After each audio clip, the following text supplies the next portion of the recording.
Listo, comenzamos.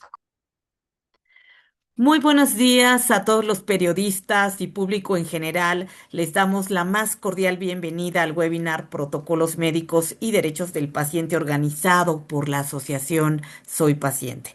Este webinar tiene como objetivo analizar los protocolos médicos vigentes en México y su relación con la transparencia hospitalaria y de servicios médicos privados y la protección de los derechos de los pacientes, identificando las brechas en su aplicación, los riesgos derivados de la falta de cumplimiento y las acciones necesarias para garantizar una atención médica segura, ética y con un enfoque en la dignidad del paciente.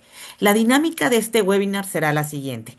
Cada ponente va a tener 15 minutos para su exposición y después abriremos un espacio de 10 minutos para preguntas de la prensa y finalmente cerraremos con conclusiones generales. Cabe mencionar que este webinar va a quedar grabado para visitas posteriores y al terminar se les hará llegar un comunicado de prensa para su publicación inmediata.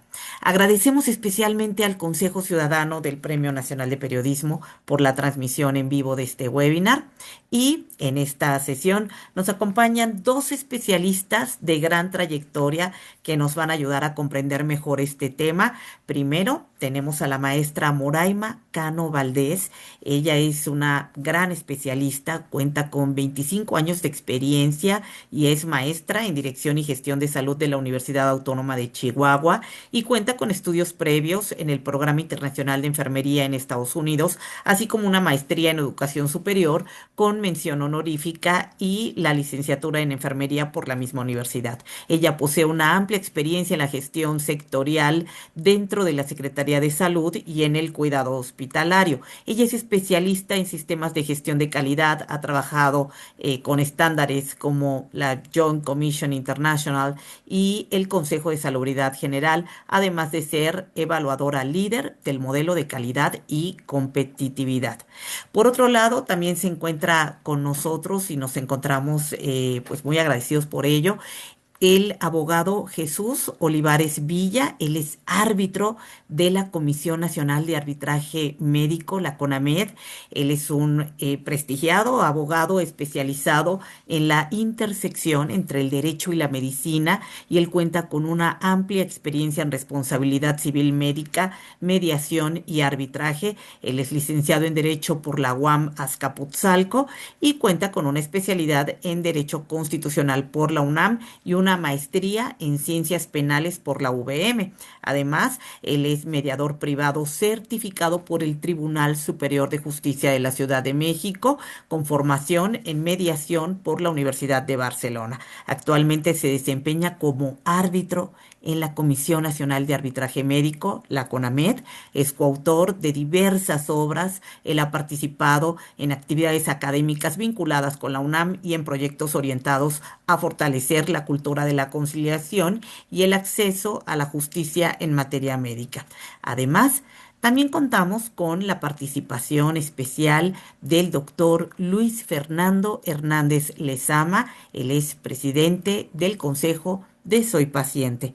El doctor Lezama estudió psicología en la Benemérita Universidad Autónoma de Puebla. Él tiene un posgrado en neurofisiología y neurofisiología y neuropsicología en la Facultad de Psicología de la UNAM y Administración y Planeación Estratégica en la Universidad Europea de Negocios. Él fue coordinador de la Maestría de Neurociencias de la Universidad Autónoma Metropolitana Unidad Xochimilco y es profesor de posgrado de la Facultad de Medicina de la UNAM. Actualmente él se desempeña como socio vicepresidente de investigación y estrategia corporativa en ICT International, es miembro del Consejo Consultivo de Salud Digna, profesor de la especialización en Derecho Sanitario de la Facultad de Derecho de la UNAM y él es el presidente de Soy Paciente.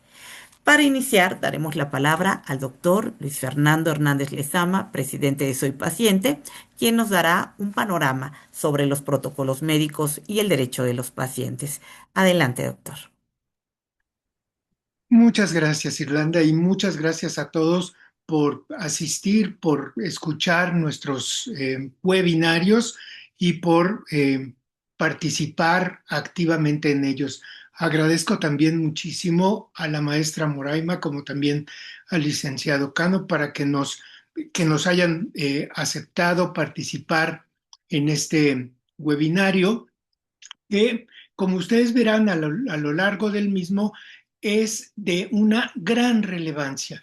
Uno de los temas más importantes respecto de la atención hoy que tenemos casi el 50% de la atención que se lleva a cabo hoy día es en servicios privados, pues hace que tengamos la necesidad de conocer perfectamente cuáles son los alcances de la atención médica que esperamos y también que podamos saber cuáles son las buenas prácticas en cuanto a la atención de los problemas de salud.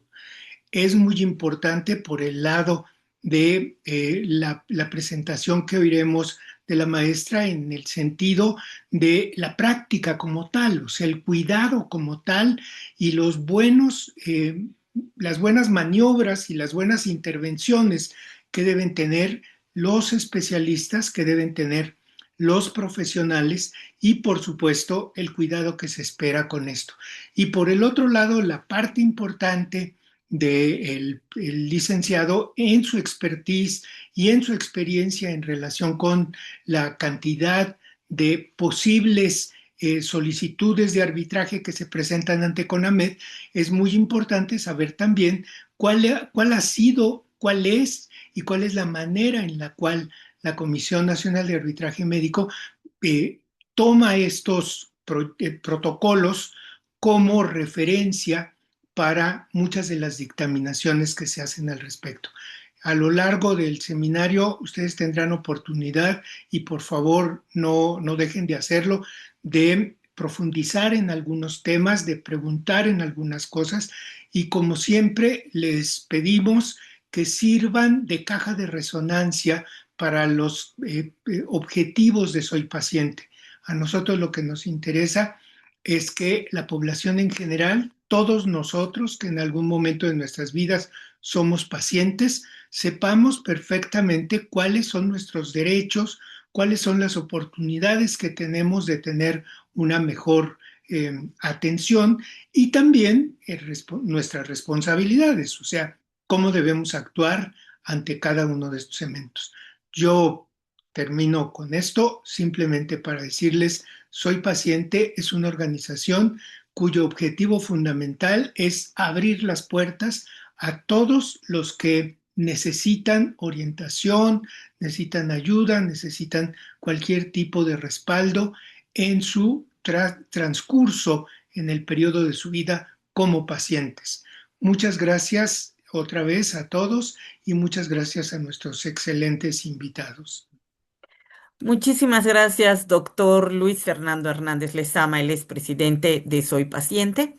Y bueno, ahora damos paso a la ponencia de la maestra Moraima Cano Valdés, quien nos hablará de lo que son los protocolos médicos, su importancia, su utilidad y su papel en la transparencia hospitalaria. Con ella analizaremos cómo los protocolos clínicos funcionan como herramientas esenciales para estandarizar la atención, reducir riesgos, garantizar la seguridad del paciente y fortalecer la transparencia en hospitales privados. Y bueno, también se abordarán las consecuencias cuando estos lineamientos no existen, están desactualizados o no se aplican correctamente. Todas estas dudas las resolverá la maestra Moraima Cano. Adelante, por favor, maestra.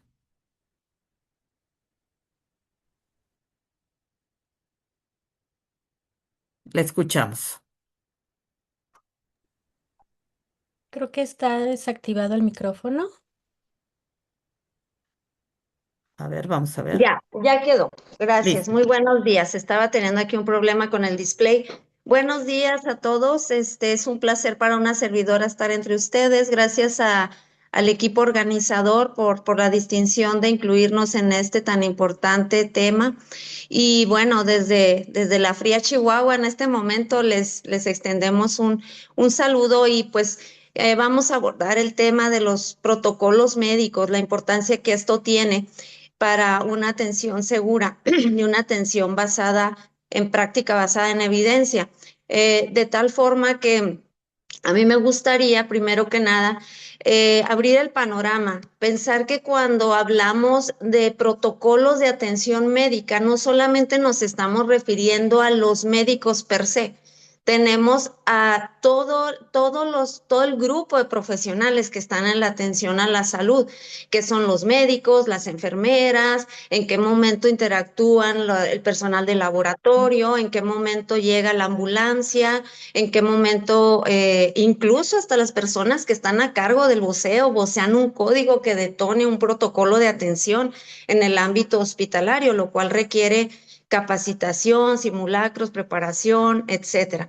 Entonces, si nos vamos al siguiente slide, por favor, yo quiero presentar a ustedes un par de escenarios. Este es un pequeño escenario clínico que es muy característico, sobre todo por cómo se comporta la morbimortalidad hoy en día en nuestro país, teniendo uno de los primeros lugares en enfermedades crónico-degenerativas, hipertensión, diabetes, que eventualmente detonan síndromes coronarios. Y es muy frecuente ver llegar a las áreas de urgencias un escenario como este. En un servicio de urgencias podemos esperar un adulto en una edad promedio, 54 años, con un dolor torácico opresivo, que está muy sudoroso, que tiene dificultad para respirar, y ese signo muy característico de llevar las manos al pecho, donde cuando no tenemos bien estandarizado incluso el reconocer lo que en el ámbito clínico conocemos como signos patognomónicos, que son esos que son muy característicos de un cuadro clínico.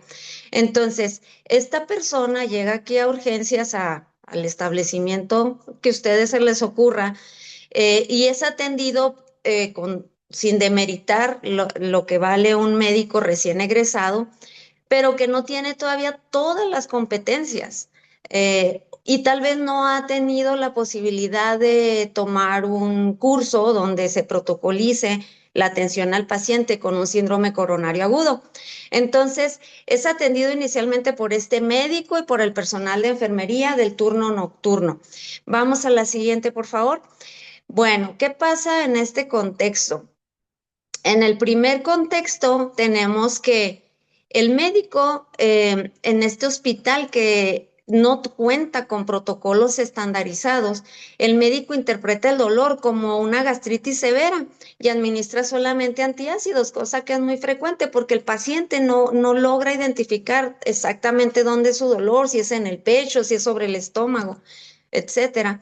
Entonces, pero el médico en su inexpertise aún no se va enfocando en esos signos que nos marca que tenemos que buscar por protocolo, ¿sí? Sospechando de un síndrome coronario. No realiza un electrocardiograma, ¿por qué? Pues porque asumió que era un dolor epigástrico, era gastritis. Por su parte, el profesional de enfermería no inicia una vigilancia hemodinámica, no le pone un monitoreo para ver cómo está su electrocardiograma, para ver cómo está su frecuencia cardíaca, cómo está su presión arterial. Y sobre todo, esto es algo muy típico, lo puse entre comillas porque es una práctica muy típica, donde dice, es que una práctica muy típica en nuestro país, ¿sí? Es que no me lo indicó el médico porque en nuestro país están muy limitadas las funciones del profesional de enfermería. En cambio, si vamos nosotros a una práctica en otro país, por ejemplo en Estados Unidos, donde tú ya acreditaste un curso por la American Heart, la American Heart te dice, tú ya lo acreditaste, tienes que correr el protocolo con y sin una autorización médica, porque tú ya te certificaste en el uso de estos protocolos, ya diste evidencia a la máxima autoridad que lo sabes aplicar. Entonces, y en nuestro país, como no está indicado en el expediente porque el médico lo vio como una gastritis, pues el profesional de enfermería tampoco aplica protocolos muy característicos de esto, que es, pues coloco oxígeno, empiezo a dar la aspirina al paciente, la aspirina que sea masticable, que no sea tomada, todo esto es parte de los protocolos. Después de los 40 minutos, el paciente presenta un paro cardiorrespiratorio no esperado. Al revisar el caso, el Comité de Calidad y Seguridad del Paciente identifica que hubo una variabilidad clínica, porque la persona que estaba en el turno de noche de enfermería no estaba certificado, no había tenido su actualización en protocolos de manejo de este tipo de pacientes. El médico estaba recién egresado, de igual forma no estaba certificado en estos protocolos. También se identificó en este caso una omisión de diagnóstico oportuno y la falta de criterios comunes entre el personal, lo cual provocó la muerte probablemente prevenible del paciente. Ahora, si vamos al otro slide, podemos ver un hospital que sí cuenta con protocolos establecidos que cuando vemos los diagnósticos de los pacientes nos llevan a tomar juicios críticos de manera más fácil, porque los protocolos es una secuencia de pasos derivados de una manera sistemática, y aquí entra y lo vinculo con lo que en las organizaciones vemos lo que es teoría de sistemas. Si vemos cómo los sistemas se comportan, cómo el paciente se comporta y cómo va actuando un departamento, una disciplina y otra, el sistema se conforma y ese sistema se convierte en un protocolo. ¿Qué pasa cuando tenemos un hospital con un protocolo que se llama protocolo de dolor torácico en urgencia o como le quieran poner, ¿verdad? Pero a todos nos tiene que quedar claro para qué es ese protocolo. En cuanto llegue el paciente, a diferencia del otro hospital A, cuando llegue el paciente, la enfermera inmediatamente lo elige en el triage, que es un protocolo de clasificación de pacientes de gravedad para definir si el paciente puede ser postergado tantas horas, es urgente o puede esperar muchas más horas. Este sistema de triage existen varios y son protocolos que ya están a nivel internacional, de tal manera que a cualquier lugar que vayamos, si utilizamos el protocolo de triage Manchester, en todos los hospitales del mundo se va a actuar igual. Y el protocolo está vigente. ¿Por qué? Porque estos protocolos es importante también considerar que van cambiando conforme cambia la práctica basada en evidencia. Por eso la American Heart, que es el caso ahorita de los ejemplos que estoy poniendo, se tienen que estar recertificando y actualizando estos protocolos porque cambian el comportamiento de los padecimientos, los tratamientos, etcétera. En este hospital que sí tiene protocolo se realizó un electrocardiograma en los primeros 10 minutos. ¿Por qué? Porque así lo dice el protocolo de atención, que el paciente con las características que llegó, este señor de 54 años o 45, no recuerdo cuánto de edad tenía, tenemos que demostrar si tiene una alteración en el electrocardiograma. Y es más fácil decir no la tiene o sí la tiene a través de esto. Entonces, es la única forma que le vamos, y aquí se vincula, a dar transparencia al diagnóstico. ¿Cómo? A través de un documento fehaciente a un resultado que nos da una tira o una lectura en un equipo, en un electrocardiógrafo. También se activó el código infarto automáticamente porque ya teníamos datos que nos hablan de que el paciente posiblemente, no posiblemente, ya tenemos una transparencia en la información. Tiene una alteración en el electrocardiograma, que es ese famoso ST. Y la enfermera empieza a administrar la aspirina, se establece monitoreo continuo y de inmediato avisa al cardiólogo sin necesidad de una indicación médica, porque sabe que eso es lo que le toca hacer dentro del protocolo. Y el paciente es llevado a la sala de hemodinamia en 35 minutos. ¿Por qué? Porque el protocolo dice que tenemos no más de una hora para salvar a un paciente que está cursando con un síndrome coronario. Entonces, esta hora dorada es parte de ese protocolo establecido. Si nos pasamos de ese tiempo, la sobrevida del paciente puede verse menguada. Y finalmente, este paciente evoluciona favorablemente sin daño al miocardio. Entonces, es la diferencia. En el hospital A se nos murió un paciente, en el hospital B pudimos, en apego al protocolo, saber qué le tocaba hacer cada quien, acortar los tiempos, cumplir con el protocolo de las horas y generar transparencia. ¿Sí? Si el paciente del hospital A quiere demandar al hospital porque tiene una familiar enfermera, un familiar médico o ese vecino que sí sabe o escuchó este webinar, va a decir algo no está bien y se va a ir a CONAMED. Y ahí es donde nos va a hablar ahorita el licenciado. Y no vamos a tener en ese hospital A la forma de dar transparencia a ese caso que se va a ir a una instancia legal. Entonces vamos a ver, entonces entrando ahora sí en el tema, si me dan el siguiente slide, por favor, ¿qué entendemos por qué evidenció este escenario? Este escenario dejó claro que el protocolo salva vidas al reducir la variabilidad en los procesos, ¿sí? Porque a todos se les va a atender igual, a todos los pacientes que lleguen con dolor epigástrico, dolor torácico, con el signo característico, con taquicardia, con sudoración, que esté diaforético. Y a veces dice la literatura en estos protocolos, refiriendo una sensación inminente de muerte, lo primero que me hace pensar es, piensa, es posiblemente un infarto. ¿Qué sigue del protocolo en el triage? Pasa inmediatamente. Cualquier dolor torácico pasa inmediatamente a ser valorado por un clínico, ¿sí? ¿Qué sigue? Ah, bueno, pues lo monitorizo, le doy oxígeno, el oxígeno no lo va a matar, pero si no se lo doy, va a seguir sufriendo el músculo del corazón. Entonces, cada quien supo qué hacer. Y luego, empoderar al profesional y estandarizar la actualización, evitando depender de criterios individuales. El médico sabe qué le toca hacer, el hemodinamista sabe que en qué momento va a actuar, qué va a tener listo, la enfermera sabe qué le toca hacer y cada uno va abonando, acortando tiempos sin interferir una función con otra.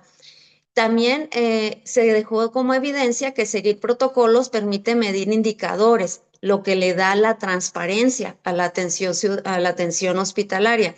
Por ejemplo, en este escenario podemos medir tiempo puerta, o sea, el tiempo al que llega a la puerta del triage del hospital o de urgencias, porque el protocolo dice que tenemos 60 minutos para actuar.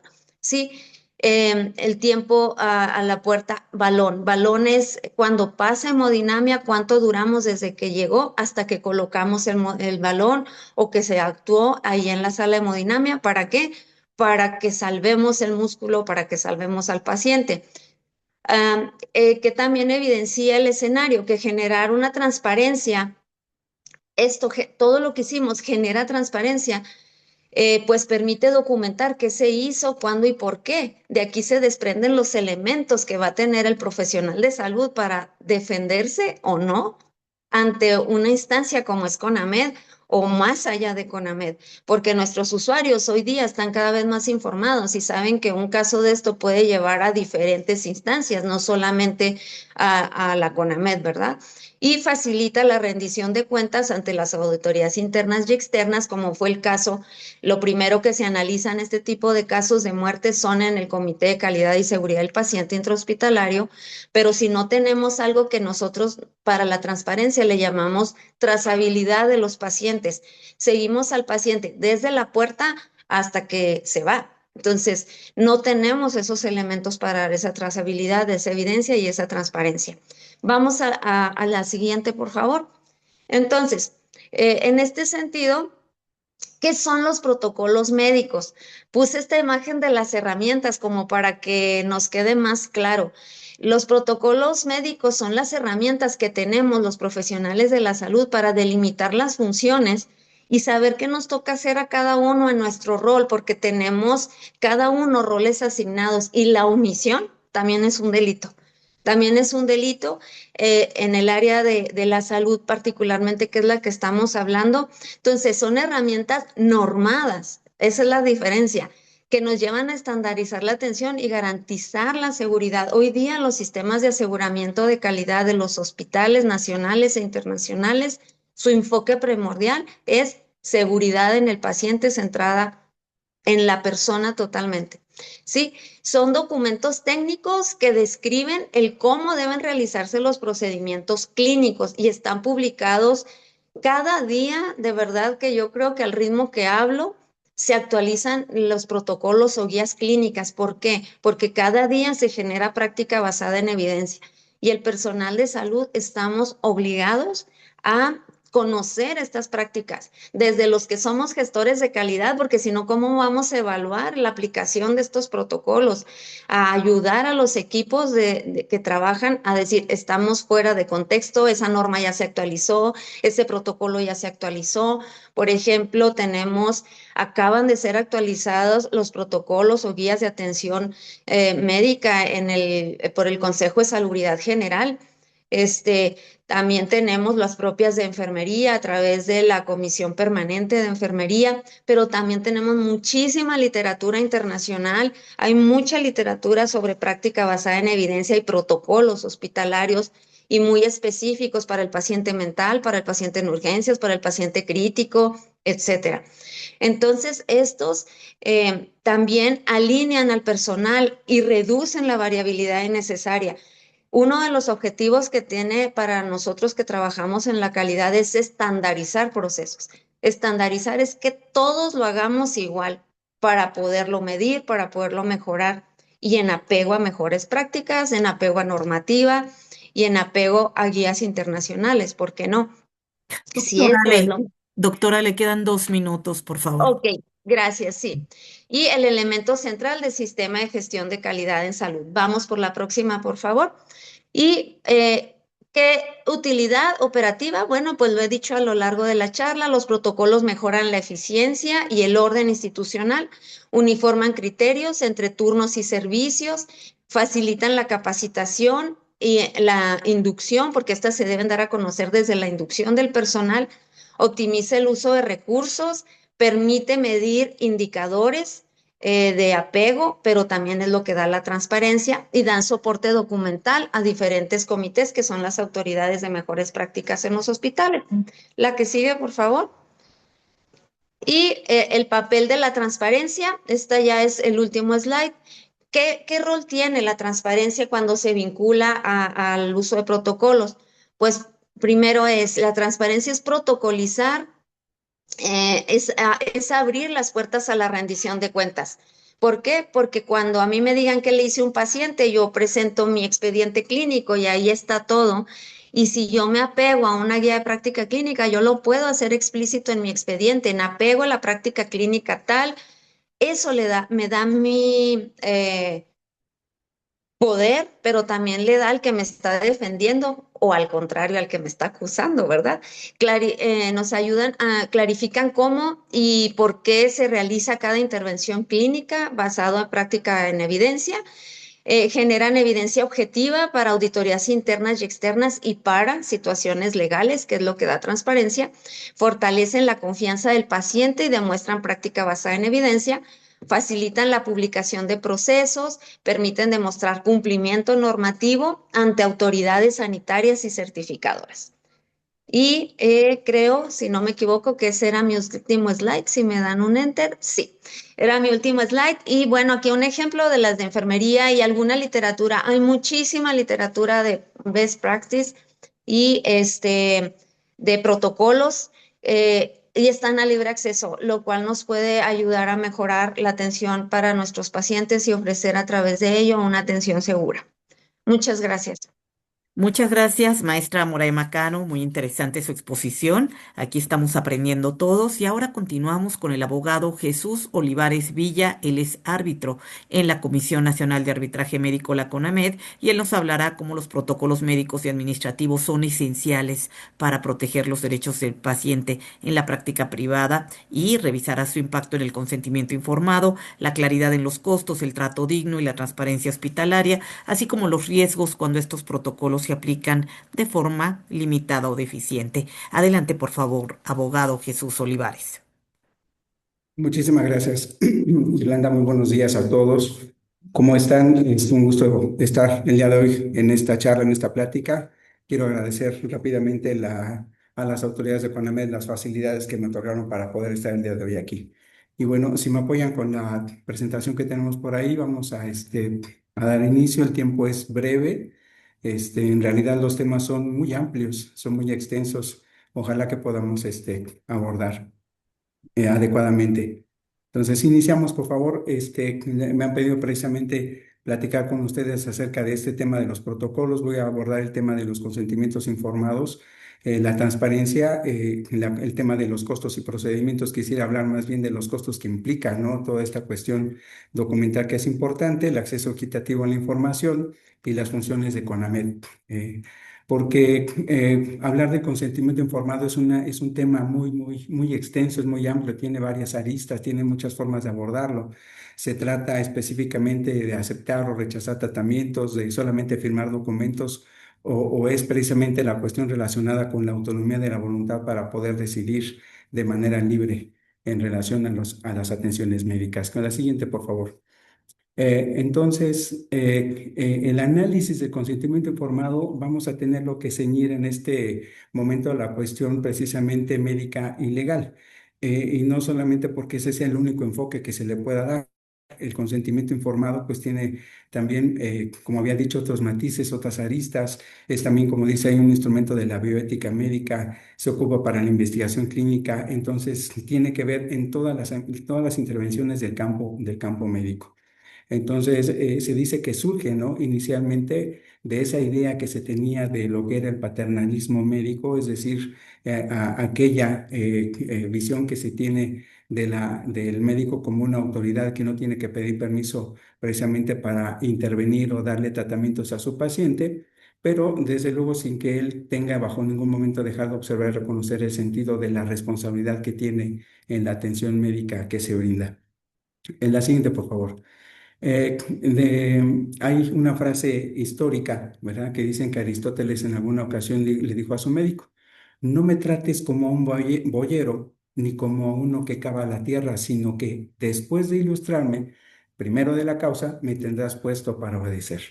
Entonces, ¿qué es lo que nos deja ahí patente la frase? Pues esto nos muestra la necesidad que tiene el paciente de estar siempre bien informado acerca de su padecimiento y del tratamiento que se va a implementar. Entonces es una cuestión histórica, desde luego. Vamos con la siguiente imagen, por favor, en la que ustedes podrán, desde luego, percatarse eh, cómo es que a lo largo de la historia, en relación con el consentimiento informado, pues lo que se ha pretendido también es identificar algunos códigos de ética como tal que propiamente no lo son. Aquí está, por ejemplo, mencionado el Código de Hammurabi, pero que cuando se han hecho los estudios, los análisis en relación a los contenidos, por ejemplo, de este código normativo, también se podía encontrar la parte en donde se aplicaban sanciones por no llevar a cabo de manera apropiada, por ejemplo, tratamientos médicos. Y no, entonces el Código de Hammurabi, por ejemplo, decía: aquel médico que lleva a cabo un procedimiento y daña a un paciente tendrá que perder, por ejemplo, un dedo. Cosas de ese tipo, en donde ya se iban estableciendo criterios normativos en relación precisamente a lo que se tenía que conocer como buenas prácticas médicas. Vamos a la siguiente, por favor. Y así, de manera evolutiva, se puede encontrar también el juramento hipocrático, ¿no? En relación precisamente a esta disposición, ¿no? En donde los médicos hacen este juramento en el que en su contenido filosófico, su contenido hermenéutico, pues señala básicamente también el compromiso que adquieren con los pacientes y la forma en cómo van a aplicar los tratamientos. Y ya de manera más evolutiva, cómo vamos precisamente llegando de una manera universal y globalizada al tema actualmente de los derechos humanos en un concierto internacional, donde ya existen declaraciones como la de Ginebra, la declaración de Helsinki, normas internacionales de investigación que tienen que ver con convenciones internacionales de derechos humanos y, por ejemplo, la Comisión Nacional de Bioética, en donde, pues propiamente, esta comisión ha emitido ha emitido el Código Nacional de Bioética de esta conducta, en la que norma también el quehacer del profesional de la salud. La siguiente, por favor. Pero como había yo planteado desde un inicio, que cuando hablamos de consentimiento informado tenemos que hablarlo desde el punto de vista normativo y también desde el punto de vista de la medicina, pues entonces tendremos que acotarnos también a lo que establece la legislación civil, en este caso federal, en relación precisamente a de dónde podría emanar el consentimiento. Primero, vamos a señalar que consentimiento se entiende precisamente esa voluntad que se tiene precisamente de asentir, de consentir, de otorgar. Cuando se habla normativamente es porque de origen el consentimiento tiene que darse de una manera explícita. El médico tiene que verbalmente explicarle al paciente de qué se trata el padecimiento, de qué se trata el plan de tratamiento. Aristóteles decía, no me trates como un boyero ni como uno que cava la tierra. Si bien es cierto que podría pensarse precisamente en esta diferencia que existe entre el médico y el paciente, hay que considerar también la complejidad del lenguaje médico en relación con la explicación de los padecimientos y de los tratamientos. El paciente tiene que quedar debidamente bien enterado de qué es lo que sucede con él, de cuál es la propuesta en relación y la expectativa en relación con el tratamiento que va a recibir. Pero como los consentimientos informados van precisamente a llegar a lo que son los documentos que están normativamente ya señalados en el marco legal, entonces civilmente hay que hablar de qué es el consentimiento y dice la legislación civil federal que para la existencia de un contrato se requiere primero que haya consentimiento de las partes y que este consentimiento puede ser invalidado por vicios de consentimiento, ¿sí? Porque el consentimiento no se haya manifestado en la forma en que la ley lo establece. Y vamos a la siguiente. Quiere decir que el consentimiento, dice la ley, puede ser expreso o tácito. Y el consentimiento va a ser expreso, señala el Código Civil Federal, que cuando la voluntad se manifieste verbalmente, por escrito, por medios electrónicos, ópticos o por cualquier otra tecnología o por signos inequívocos. Y el tácito va a resultar precisamente del hecho de actos que lo presupongan o que autoricen para presumir, excepto en los casos que por ley o por convenio la voluntad deba manifestarse expresamente. Y aquí vamos a llegar precisamente a esta parte. Y si vamos a la siguiente lámina, por favor. Bien, todo esto emana desde luego de un orden normativo jerárquico. Están las normas internacionales, la Constitución, la propia Constitución, el artículo 4 establece el derecho humano a la protección de la salud y todo el ámbito precisamente normativo que tiene que ver con, inclusive, por ejemplo, la integración del propio expediente clínico, tiene que ver precisamente con esta labor de protección de la salud. Este precepto dice obliga al Estado a garantizar servicios de salud seguros y de calidad, incluyendo la regulación del personal que interviene en ellos. En la siguiente, por favor. Bien, la Ley General de Salud, y entonces vamos precisamente de sello por orden normativo jerárquico. Esta ley que deriva precisamente del artículo 4 constitucional dice que para los efectos de esta ley se considera, y voy por partes, vamos a hablar de quiénes son precisamente los personajes que intervienen en los procesos de atención médica. Pues tenemos a los usuarios de servicios de salud, toda persona que requiera y obtenga precisamente esos servicios que presten los sectores público, social y privado, es decir, engloba a todos los sistemas servicios de salud, en las condiciones y conforme a las bases que para cada modalidad establezca la ley. Y los usuarios de servicio de salud, dice el artículo siguiente, tendrán derecho a obtener prestaciones de salud oportunas y de calidad idónea y a recibir atención profesional y éticamente responsable, así como un trato respetuoso y digno de los profesionales técnicos y auxiliares. Entonces, no solamente cuando hablamos de profesionales de la salud, no hablamos estrictamente de médicos. Ya hace rato la maestra Moraima nos ilustraba en función precisamente de cómo participan médicos en formación, personal de enfermería, todos los profesionales de la salud, técnicos y auxiliares que participen, pues van a estar precisamente considerados en todo el acto médico. Bien, la siguiente, por favor.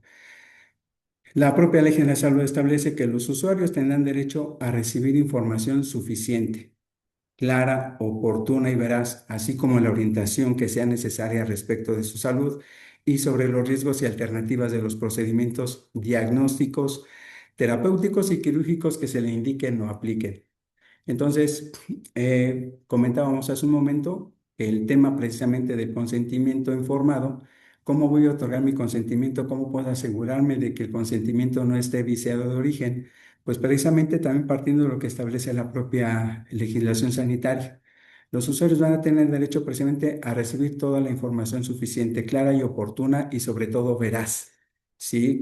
El hecho de que yo no le explique al paciente que el tratamiento que se va a implementar tiene riesgos importantes, no podría decir si solamente dolosa o de mala, dolosamente o de mala fe lo haga el médico, porque también las cuestiones circunstanciales, nos hemos percatado, intervienen de manera importante. Los servicios públicos y los servicios privados se caracterizan no por otra cosa, sino muchas ocasiones por la demanda que tienen de servicios, de la demanda que se tiene precisamente de requerimientos de atención médica, lo que limita de una manera importante precisamente el darle el tiempo necesario a cada paciente en relación a la información que debe de obtener para el seguimiento de su atención y sobre los padecimientos. Pero eso no quiere decir que también se limite por esta situación el derecho del paciente a recibir precisamente esta información y esta orientación necesaria respecto de su salud. En la siguiente, por favor. De esta forma, se establece precisamente en esta relación que establece el derecho que es bidireccional sobre obligaciones y derechos que se tienen, pues los prestadores de servicios de salud están obligados a comunicar a todas las personas y de manera accesible y oportuna y también verás precisamente toda la información completa, incluyendo, es exactamente lo mismo, todas las alternativas de tratamiento, los posibles beneficios y los riesgos esperados.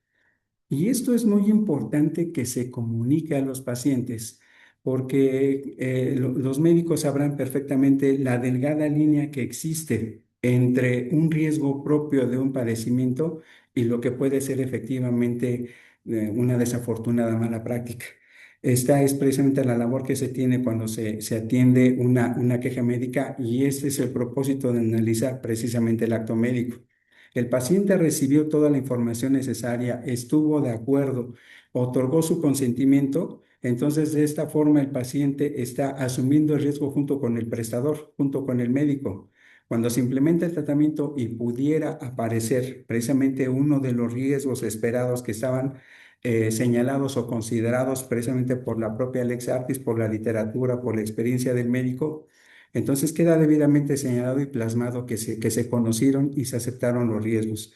Y esto es, como dice ahí, para asegurar que los servicios se proporcionen sobre la base del consentimiento que fue otorgado de manera libre y debidamente informada. La siguiente, por favor.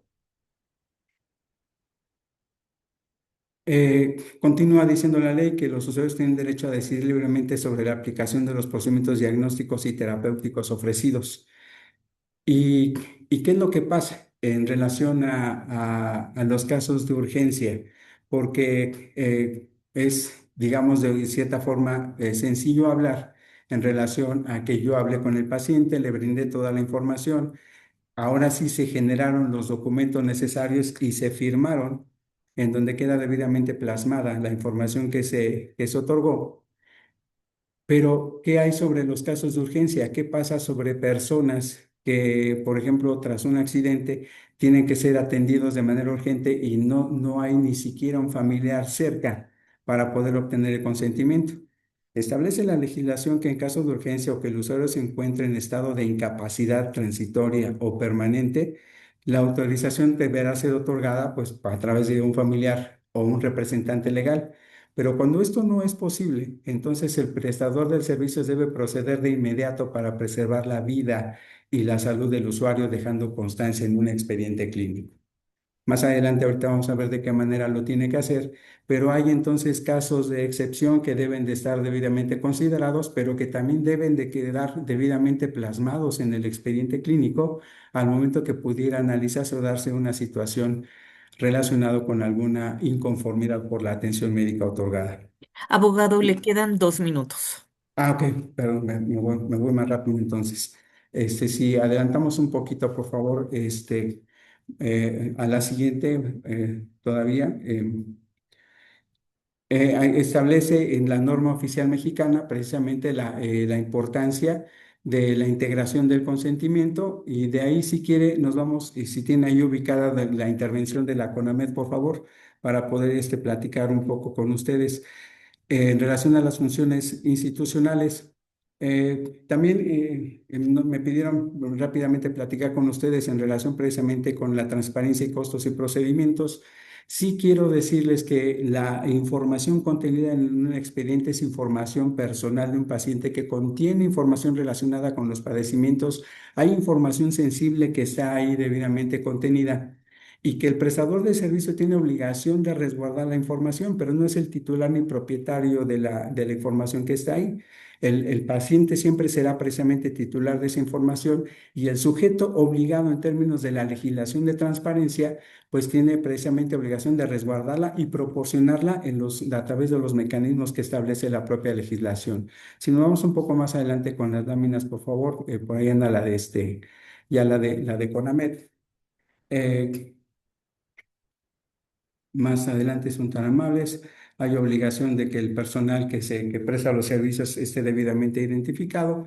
Ahí además están viendo ustedes que la obligación de transparencia de la información emana también de la Constitución, es de reglamentar el artículo 6º constitucional. Vamos más adelante a las láminas, por favor.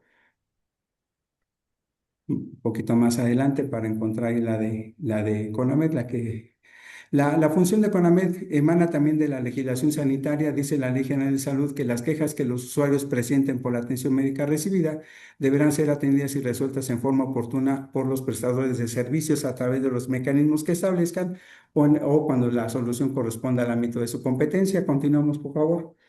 La CONAMED no es una instancia judicial, no actuamos en sustitución de los organismos de procuración de justicia, pero tenemos facultad para recibir quejas derivadas de la prestación de servicios médicos cuando el paciente percibe que la atención no fue la adecuada o percibió que se le negó la atención. Una queja médica produce algunos efectos que pretenden precisamente disminuir lo que tenemos. Yo quise interpretar los costes precisamente de no actuar de manera transparente y correcta como precisamente las consecuencias nocivas que provoca una demanda o una denuncia.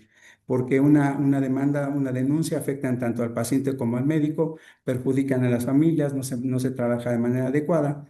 Y lo que se pretende, si continuamos con las láminas, por favor, lo que se pretende es que este síndrome clínico judicial, ¿no? Se reduzca de manera importante en un ámbito donde médico y paciente puedan de manera directa autogestionar sus conflictos y puedan resolver primero mediante la conciliación el conflicto médico que surgió o a través del procedimiento arbitral donde sí se analiza de fondo el acto médico y se llega a una determinación debidamente ilustrada en una resolución que se llama laudo, en la que va a aparecer el análisis médico que se hizo, el análisis jurídico y debidamente explicado de qué manera CONAMED llegó a esa determinación de una manera sobre todo didáctica para ambas partes. Si quieren adelantar un poco más las láminas, por favor. Entonces, bueno, ahí estaba la explicación de las atribuciones que tiene la institución, cuáles son los beneficios que nosotros encontramos y tenemos para resolver las controversias médicas y las facultades, insisto, atribuciones que tiene la institución en ese sentido. Bien, una disculpa, no fue posible abordar de manera un poco más puntual el tema. Pues muchas gracias, abogado Jesús Olivares. De verdad que su presentación fue muy interesante, muy ilustrativa, pero ahora vamos con la sesión de preguntas. Este es un espacio para escuchar las inquietudes de la prensa y del público en general. Ya lo saben, pueden enviar sus preguntas a través del chat o las redes sociales y aquí los ponentes están muy atentos a sus preguntas. Y bueno, aquí tenemos dos preguntas. Tenemos una pregunta para el abogado Jesús Olivares y aquí dice, para el representante de CONAMED, ¿Cuál es la situación actual de los protocolos? ¿Es posible que los pacientes exijan que se los presenten también a ellos? ¿Cómo se relaciona con la transparencia en los precios de los servicios privados? Y también, bueno, al terminar, hay una pregunta para la maestra Moraima Cano, que dice, ¿qué pasa cuando los pacientes no conocen estos protocolos? ¿Cómo se puede exigir algo que no se conoce en cuanto al ejemplo que usted ponía del paciente que lo trataron de acuerdo con los protocolos y al paciente que llegó y no lo trataron así? Como un paciente que llega sin saber nada puede exigir que lo traten bien si no conoce nada de eso? ¿Cuál sería su reflexión, maestra Moraima? Bueno, entonces ahorita vamos con el licenciado Olivares. Adelante, por favor. Claro que sí. Mire, en relación a la cuestión de los costos, yo creo que sí hay que ser muy puntuales. Las atribuciones que tiene la comisión sí son las de recibir las quejas derivadas de la prestación de servicios médicos. Pero, insisto, cuando se tiene precisamente la percepción de que la atención que se brindó no fue adecuada o se negó, esto tiene que ver con la percepción de resultado. Entonces, yo entiendo ahí que hay un interés muy particular en relación con los costos autorizados para los servicios. Hay tablas de costos unitarios, sí, los tienen, por ejemplo, instituciones de seguridad social que están establecidos, pero CONAMED no conoce quejas derivadas por los precios, los costos y si el paciente considera que fueron excesivos. Esa es una situación que es de carácter comercial y que, por ejemplo, Procuraduría Federal del Consumidor sería la autoridad competente, porque de lo que se estarían quejando es de cuánto les cobraron, no de qué es lo que pasó precisamente en relación con la intervención del médico, en relación al diagnóstico, el plan de tratamiento que se llevó a cabo y si este plan de tratamiento fue adecuado y si el resultado que obtuvo el paciente no fue el esperado debido a las características propias de la enfermedad del paciente o debido a un inadecuado tratamiento. No sé si con esto respondí. Y perdón, nada más rápidamente, la cuestión relacionada con la exigencia de los servicios médicos, nada más sí remarcar que en relación con la prestación del servicio médico, un médico tiene obligación de brindar la atención con la máxima diligencia, pero no de asegurar el resultado, porque insisto, esto tendrá que ver con muchos factores que tienen que ver con la propia enfermedad, con el propio paciente, con el cuidado que se otorga, el seguimiento que se le da al tratamiento, pero la debida diligencia es lo que se evalúa. Muy bien. Adelante, maestra Moraima. Sí, claro. Respondiendo a la pregunta, el paciente debe conocer lo que vamos a hacerle. Sin embargo, a veces el estado del el paciente llega inconsciente, pero siempre le podemos informar al familiar, si es que viene con un familiar, qué es lo que procede, cómo lo vamos a hacer y no tomar una decisión sin tener ese consentimiento de cual hablaba el licenciado hace un momento. Entonces, eh, están a libre acceso, los protocolos están a libre acceso. Por ejemplo, el Consejo de Salubridad General tiene publicados algunos de sus protocolos y si él quiere conocer los protocolos, es su derecho. Tiene derecho a conocer qué estamos haciendo, pero el personal de salud estamos obligados más que nadie a conocer estos protocolos y que se sean certificados. Por eso los profesionales se certifican, por eso los médicos tienen que estar certificados ante sus consejos. Las enfermeras tenemos que estar certificadas ante nuestros consejos también. Esa es una forma de avalar de alguna manera que nosotros tenemos apego a una práctica segura y certificada por las instancias correspondientes. ¿Los pueden conocer? Sí. Están, ¿dónde? A libre acceso, pero también el hospital puede dárselos a través de su médico tratante cuando le pidan qué va a pasar, qué van a hacer, etcétera, ¿no? Ujú. Muy bien. Ahora para el licenciado Olivares le preguntan, ¿la CONAMED utiliza los protocolos nacionales de atención médica del Consejo de Salubridad General como criterios de referencia para calificar una negligencia médica? Bien, cuando se lleva a cabo el análisis de un caso, se utiliza la literatura aplicable, la que universalmente aplique, la que requiere el caso, la que esté vigente al momento de la atención también que se brindó. no se debe evaluar un acto médico precisamente con una investigación reciente si la atención fue, por ejemplo, del año pasado. Eso es algo que protocolariamente sí se tiene que hacer para analizar adecuadamente la fecha en la que ocurrieron los hechos. ¿Cuál se utiliza? Se utiliza toda. ¿Por qué? Porque la bibliografía médica es universal, porque la bibliografía médica en relación a la experiencia, en relación a la especialidad, puede ser nacional, puede ser de otro país, puede estar plasmada en guía de práctica clínica como material orientador precisamente en relación a la práctica médica. Entonces, ¿cuál se utiliza? La que sea vigente y la que sea aplicable al caso concreto para analizar el caso médico. Muy bien, solamente tenemos tiempo, solamente tenemos un minuto, para cada respuesta, perdón, pero ya se nos está acabando el tiempo. Aquí hay una pregunta de la periodista Blanca Valadez y ella pregunta, ¿es posible medir el grado de falta de capacitación y negligencia cometida dentro de los centros médicos? ¿Cuáles son los motivos de mayores quejas en la atención y cuántos terminan en situaciones fatales? Es textual su pregunta. Un minuto para contestar, por favor, abogado. Ok, si entendí la pregunta por especialidad, pues mire, esto va a depender de la experiencia institucional. Por ejemplo, CONAMED recibe en mayor cantidad quejas relacionadas con atención ginecobstétrica y ortopédica, pero la experiencia hospitalaria también ha demostrado que, por ejemplo, durante el periodo vacacional, las atenciones traumatológicas y ortopédicas son las que se incrementan por la cuestión de los accidentes.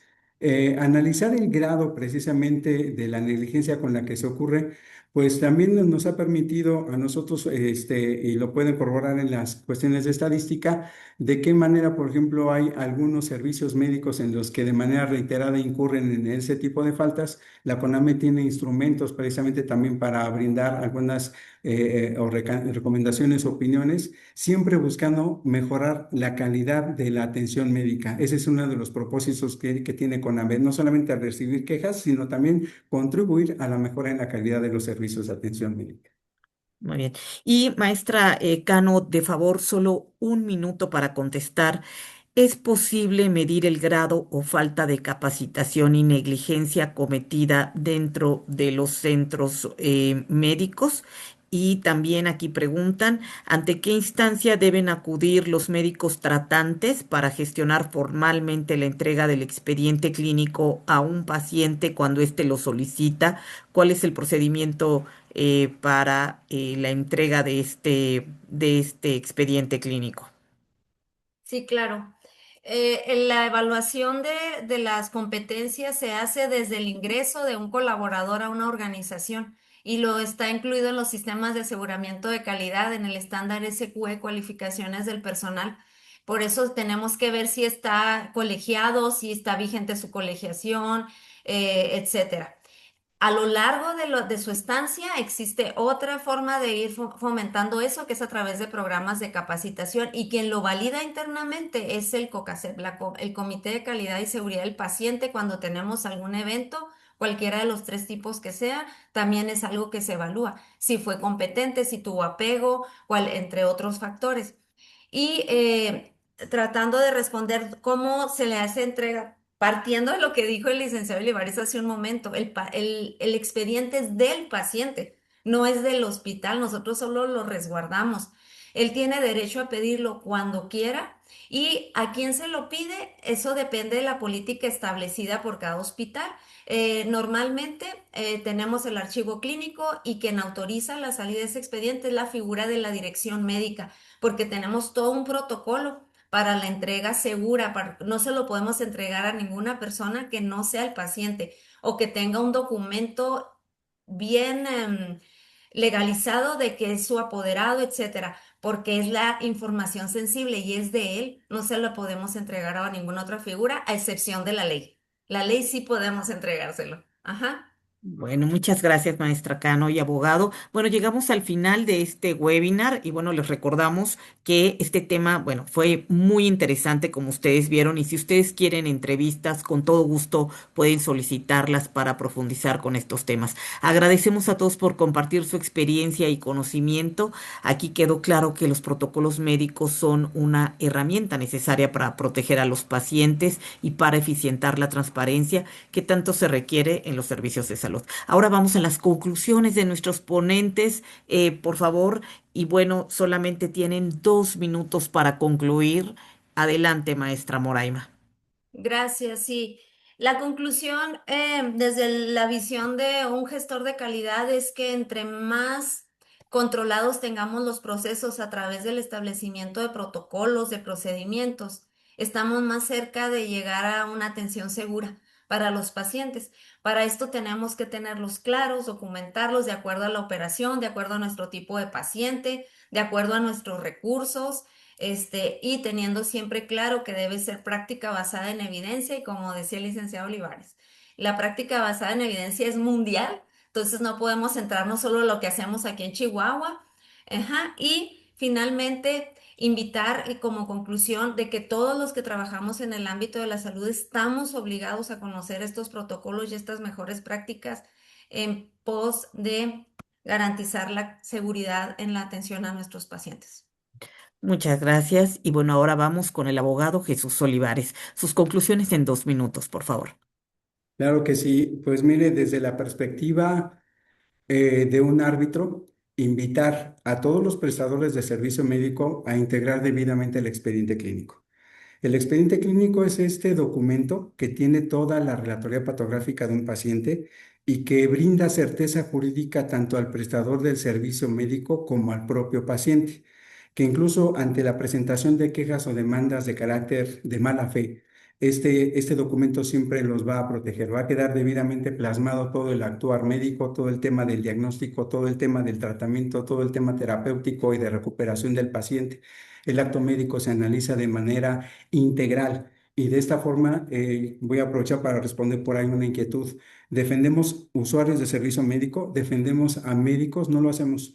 Brindamos toda la orientación necesaria para que ambas partes, precisamente en este proceso de atención, reciban toda la orientación para una adecuada atención, prestación del servicio médico. Y en el caso de los procedimientos, pues que tengan la mayor certeza respecto de la atención que se brindó y que se recibió. Ese sería mi comentario. Pues muchas gracias a los ponentes y ahora cedo la palabra al doctor Luis Fernando Hernández Lezama, presidente del Consejo de Soy Paciente, para el cierre y conclusión de este webinar. Muchas gracias, Irlanda, y muchas gracias a todos. Ha sido un webinario muy, muy interesante. Hemos podido percibir con sus presentaciones una visión integral del tema que creo que es muy importante. Creo que algo que hay que destacar y un camino muy importante que se ha estado mencionando es que otro valor muy importante de los protocolos es la homologación de los servicios. O sea, algo que cuesta mucho, que nos va a costar como país, pero que es muy importante lograr, es que todos los servicios sean homologados y actúen con los mismos criterios, con los mismos procedimientos y con el uso, hasta donde sea posible, de los mismos niveles de desarrollo y tecnología. En otros países existen estos protocolos y estos protocolos son considerados el instrumento de referencia inclusive para la certificación de los profesionales de la salud. O sea, como ustedes saben, en Inglaterra, el Instituto Nacional de Excelencia Clínica, conocido como NICE, lleva a cabo la elaboración de estos protocolos a través de las asociaciones profesionales de los especialistas.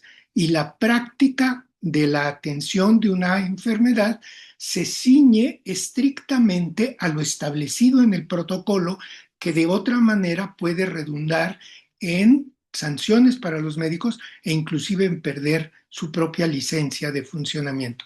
En Estados Unidos igual. La Asociación, por ejemplo, de Clínica Oncológica establece un protocolo de atención que opera en los 200 establecimientos que en Estados Unidos atienden el cáncer y ningún médico puede hacer nada que esté fuera de esos protocolos. Y si lo hace, corre el riesgo de ser demandado por negligencia médica. Entonces, este criterio es muy importante y es muy importante por el otro hecho. Ya que están basados en medicina basada en evidencias, entonces deben ser elaborados por la Asociación de la Especialidad y mantenerlos permanentemente actualizados para que de esta manera se certifique a los profesionales exactamente con el mismo nivel de criterio.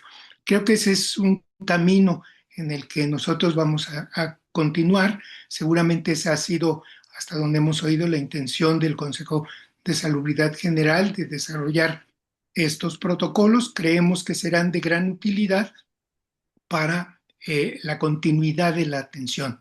Creo que este tema es un tema muy, muy importante y la presencia de tan distinguidos participantes, en este caso la maestra Cano, el licenciado Olivares, que tienen mucha experiencia en el tema y que nos han ayudado a entender cómo funciona actualmente el sistema y nos permiten también ver hacia dónde nos falta caminar para lograr este objetivo, primero de tener protocolos actualizados, segundo de que sean utilizados correctamente y tercero de que los protocolos sirvan de referencia para todas las actuaciones, no solamente desde el punto de vista del cuidado del paciente, sino también que sirvan de referencia para homologar la práctica de los servicios de atención de la salud, tanto en el sector público como en el sector privado.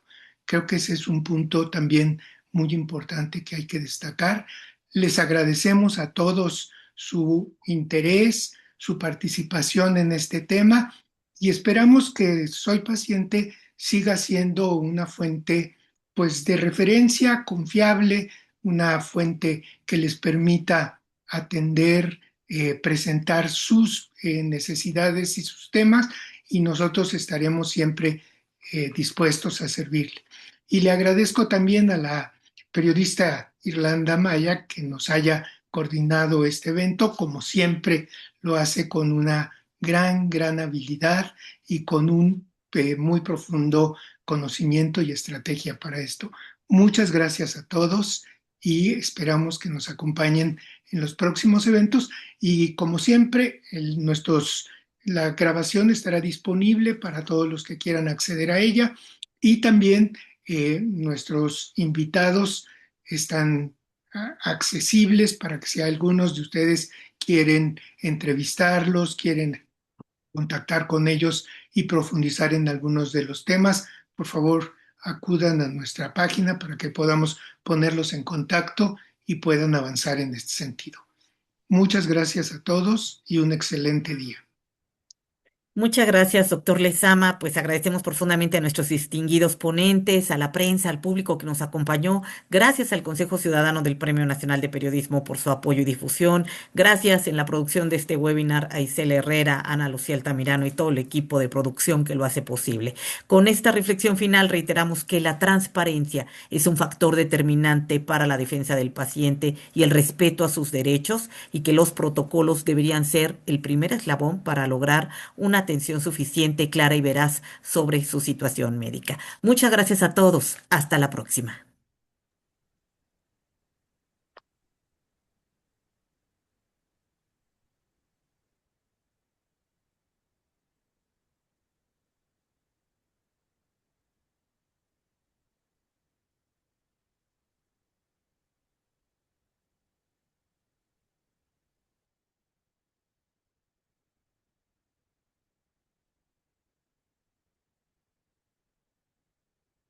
Mm.